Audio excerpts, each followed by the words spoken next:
مصائب رسمن سن کر آنسو بہا لینا کافی نہیں. میں پھر ایک بڑا جملہ کہہ رہا ہوں اور بہت عام فہم ہے. صرف آنسو کی قیمت جنت نہیں ہے، با معرفت و با اطاعت آنسو کی قیمت جنت ہے. آنسو کی قیمت جنت ہے، مگر کس آنسو کی؟ جو معرفت اور اطاعت کے ساتھ ہو. برا نہ مانیے گا، المناکی مصائب اہل بیت میں وہ ہے کہ ان کے دشمنوں نے بھی آنسو بہائے ہیں کہ نہیں.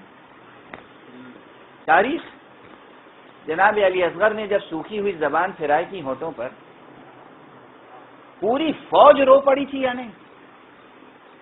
سب کی آنکھ میں آنسو تھے. کس مسئلے پہ آنسو تھے؟ علی اصغر کی پیاس پر نا. کسی شقی میں یہ جرأت ہے جو کہے سب کے سب جنتی ہو گئے؟ توجہ ہے، سخت تجزیہ ہے. جب لٹا ہوا قافلہ کوفے پہنچا ہے تو سارے اہل کوفہ رو رہے تھے. کس پر رو رہے تھے؟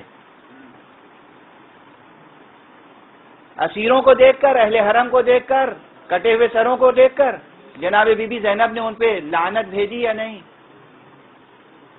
تم روتے ہو، وائے ہو تم پر. دربار یزید میں گریہ ہوا یا نہیں؟ خود یزید نے گریہ کیا یا نہیں؟ توجہ ہے. صرف آنسو کی قیمت جنت نہیں ہے، اہل بیت سے وفاداری، اطاعت اور معرفت کے ساتھ جو آنسو ہو اس کی قیمت جنت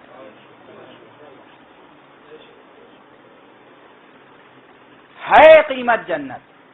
اور معرفت، اطاعت، وفاداری. اور وفاداری کسے کہتے ہیں؟ جو آقا